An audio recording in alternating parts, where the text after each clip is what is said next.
You know, for years I've gotten questions about riding in a hackamore and people nervous about doing it or people jump into it too quick. And so today I'm just going to talk to you a little bit about how I ride in the hackamore. It's nothing to be afraid of. It's just like any other tool you would use, whether it's in the barn, in the arena, or in the woodshed. You know, you have to learn how to use the tool. So let's dive in and I'll give you a quick little class on how I like to use the hackamore. I'm Steve Andrews, and this is the Natural Horseman.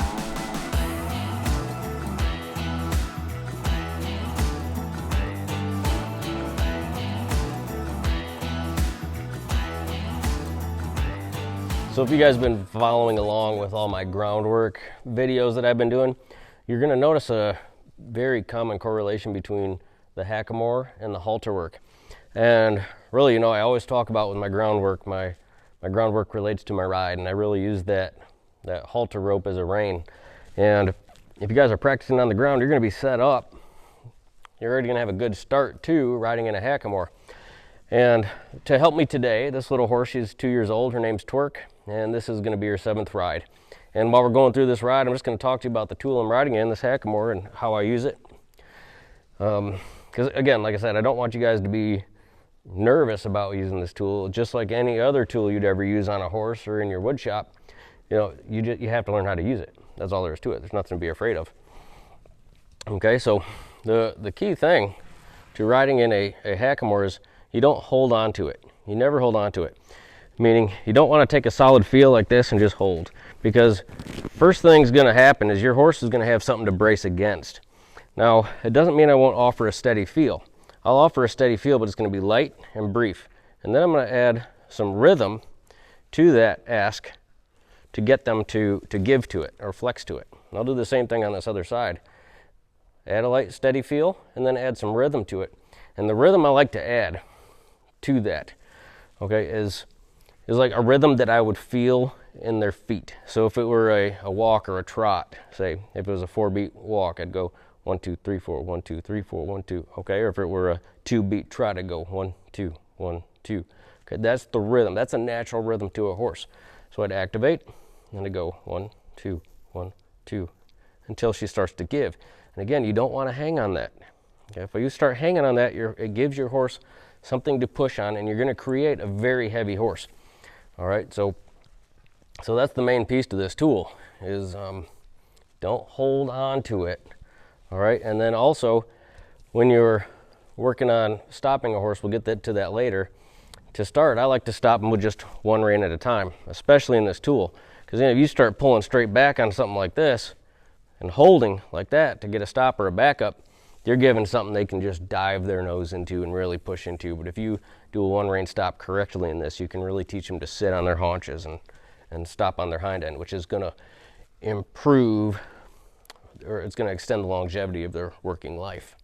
Okay, so to get her started, I'm going to see if I can flex her to the side, sit up, walk her back and around, and release her into a little bit of a forward walk. Okay. Notice here as I'm turning her left, or I'm more or less guiding her. I'm not really turning her there. Again, this is just her 7th ride. She's just learning how to carry a rider. There's not much turn on this horse at all. I will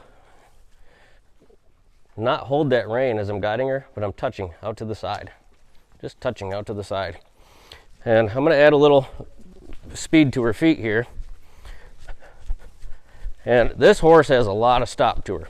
Okay, if you guys go back and watch her 2nd ride, she does not have a lot of go, and you'll probably see that throughout this ride. So to start getting some direction on this horse, we need some life in the feet. So I'm not steering her at all. She's just kind of making these little arcs. Right here, I'm guiding her away from those doors. If you see how I'm working my hand there, I'm not holding on to that rein, and that's really important in this hackamore. Don't hold on to it. Since we're trotting, my touches on that rein they're a 2-beat touch in time with the feet. Touch, touch, touch. Okay. This stretch is coming from, so something I've been really stressing with this horse is find comfort moving forward. So when she stretches, I'll release that lateral that I'm giving her with the rein, And I did this a lot on the ground too. There's a video I recently posted. It's only about 45 seconds long, but about how I teach these horses to stretch. So as she's trotting along, I need to start shaping up some direction. And what I'm going to do is just in time with her feet. Oh, there's that stop I was telling you about. She mistaked that lateral feel for a stop, and that's okay. We'll get her feet moving again here. But I'm touching out to the side. Touch, touch, like that. I'm not jerking on her, not pulling on her. I'm feeling for her nose, touching out to the side. Touch, touch, touch. Keep going. Touch, touch, touch. Good girl. Good girl. There she just blew out. I don't know if you guys can hear that or not, but that's really what I'm working towards with this filly, is finding comfort carrying me forward. You can see I'm really having to drive this one forward. She really's she's got some stop in there. Good girl. Let's go. And before I start directing her too much, it doesn't matter if we're in a snaffle, which I've never ridden this one in a snaffle. If we're in a snaffle or in the hackamore, I don't want to put too much turn on a horse till they find that comfort going forward, because then they're going to start getting confused. It's too much. They kind of their brains get overloaded. It's too much information. Just guiding her around here. Keep going. Keep going. Keep driving up. So the first thing I'm going to reward here, I'm going to allow her to stop and take a break when she finds some forward motion here. But the big thing I want you guys to pick up about the hackamores, I'm not holding on to it. I'll offer a quick direct feel, and if she doesn't flex with that feel, I'll add a little, it's called a pull and slack in the hackamore, a little pull and a slack instead of a hold and hang onto the rein, instead of holding and hanging onto her face. Okay, pull and slack. Good girl. Again, she still hasn't found forward. I'm still driving her way too much. There she goes.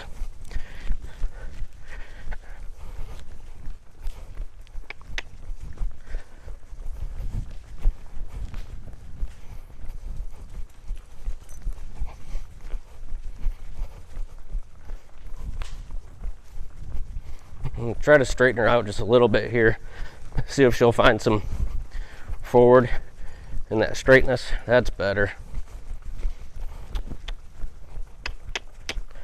See if we can find some forward and some stretching at the same time. If we can get those two working together.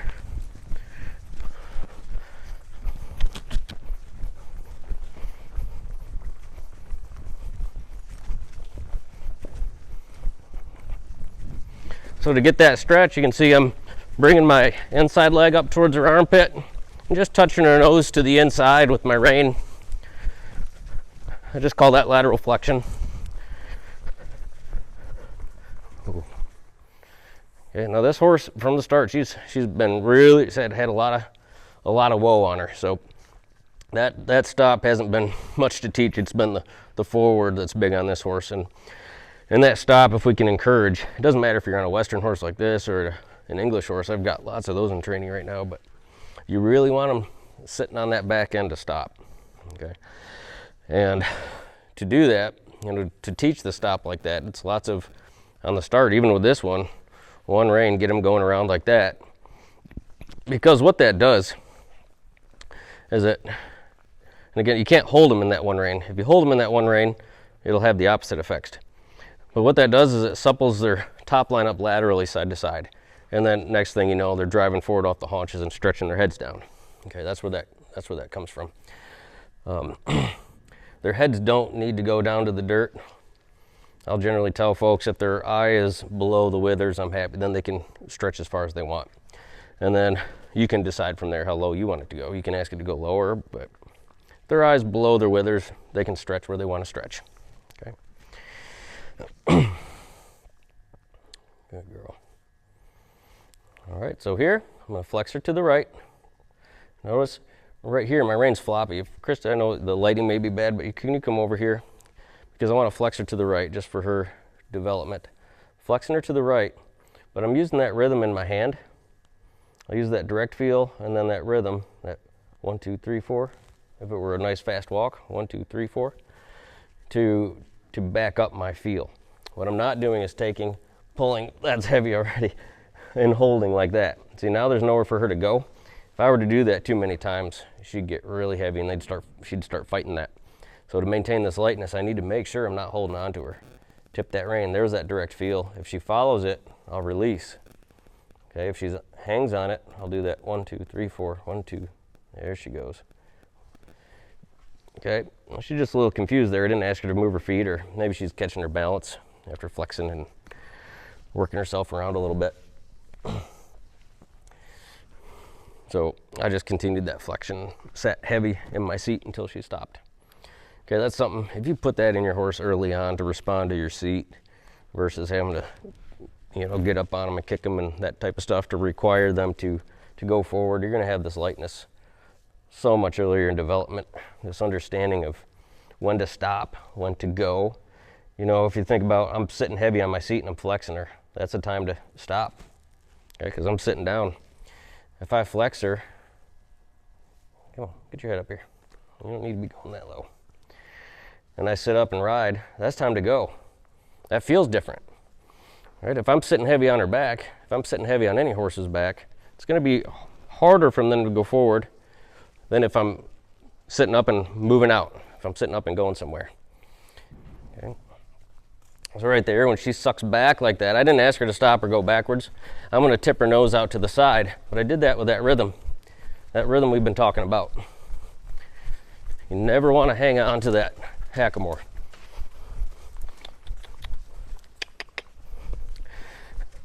So most horses, if you're starting them at a young age, whoop, see that right there? I didn't ask for that. She's got all that stop in there, which is, it's nice to have, but she really has to find that answer going forward. So I'm gonna pick my strings up here.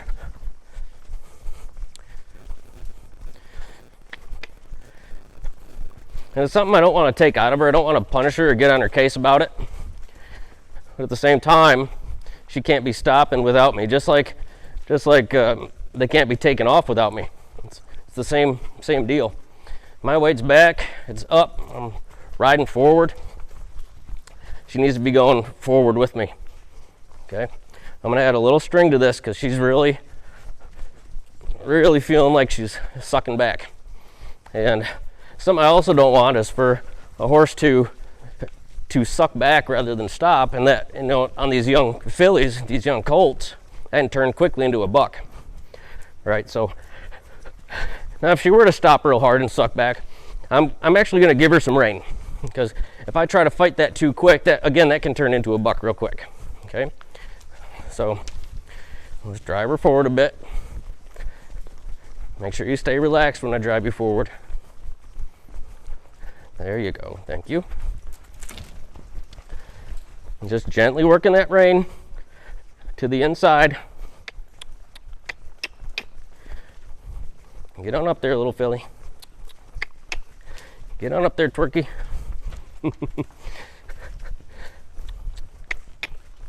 Get on up there.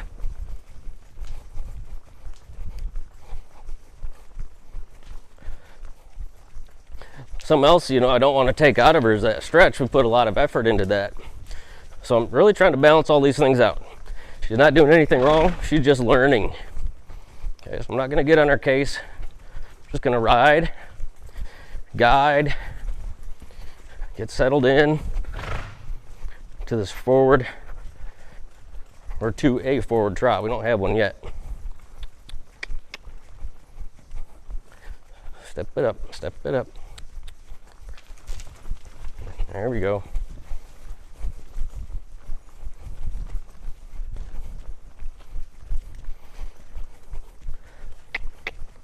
Right there, I'm adding that flex to the inside. Touch, touch. Lots of release. All those releases, think of that as your yes answer. you're holding onto their face, you're giving them a no answer without any relief.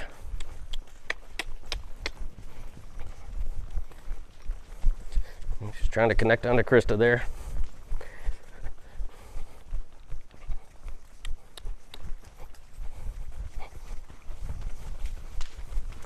And today what I'm going to end up doing is, for this filly, is trotting her out, there she goes, till she finds some forward and some stretching with the forward. Okay, because that's going to be, that's really what we need. We need all this to come together. She's getting closer.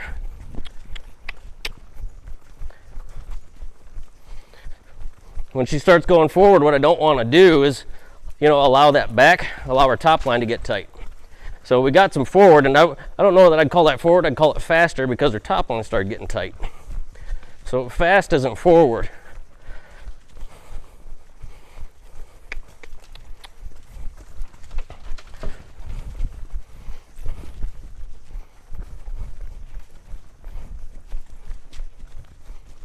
That's better.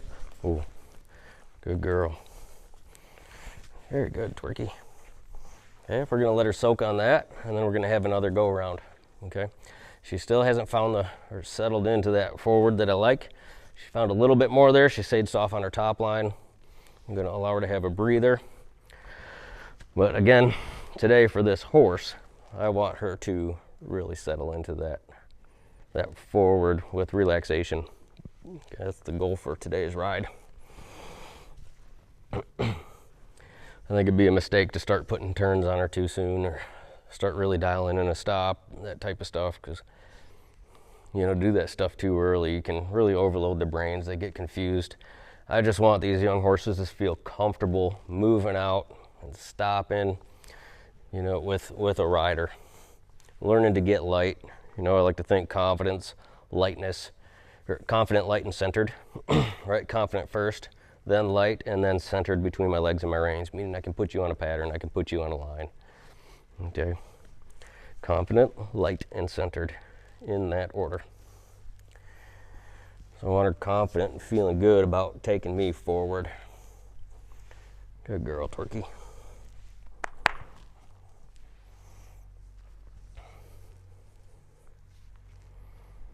Again, most of the stuff that you're seeing me do up here is it's set up on the ground. I've lots and lots of groundwork videos you guys can go watch and see where this stuff all starts, and I highly recommend starting there. On the topic of this horse being 2 years old and me riding her, for 2-year-olds, I think they're breed dependent also, but depending on the brain, or not their brain, but depending on breed, I like to get the first few rides in on 2-year-olds just because their brains are in a good spot for it.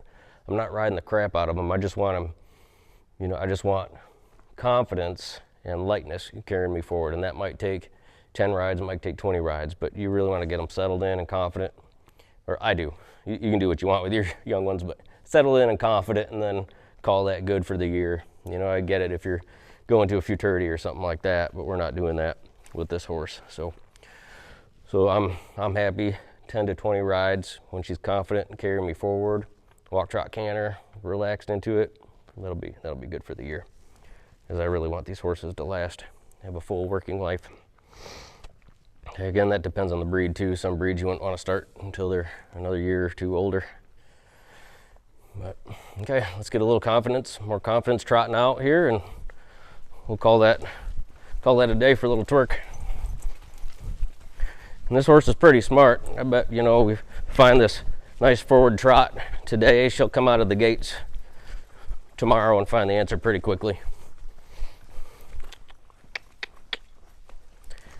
She's full of that stop. That's not going to be any trouble dialing a stop in on this horse.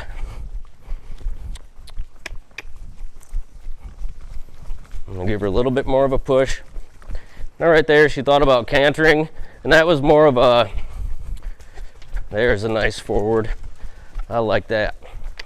She heard me say that. So I didn't stop her right away. I want to get her mentally committed to that. I want to get her mentally committed to that forward. Okay, She wasn't mentally committed, and that was clear because she's been hitting those brakes. She goes, well, last time I found that nice forward trot and you stopped me. Yes, you're right. That's how smart this horse is. Oh, yeah, I like that because I sat and I said, well, when I stopped riding, and she went through it. And that's actually a good thing because that tells me she was thinking forward. All right, her mind was in the right spot that time, and I like that. So we're gonna call it quits at that. So good job today, Torquay. Thank you guys for checking in and following the page. I'm sorry it's been a while since I posted a video. Both of the computers in the house crashed at the same time, so I haven't been able to post these things, so I apologize. We'll get caught back up. We got some more videos to post and put up for you. But we're back in business. So thank you guys for checking in. I hope this was helpful. Send your comments below, subscribe, and we will see you next time.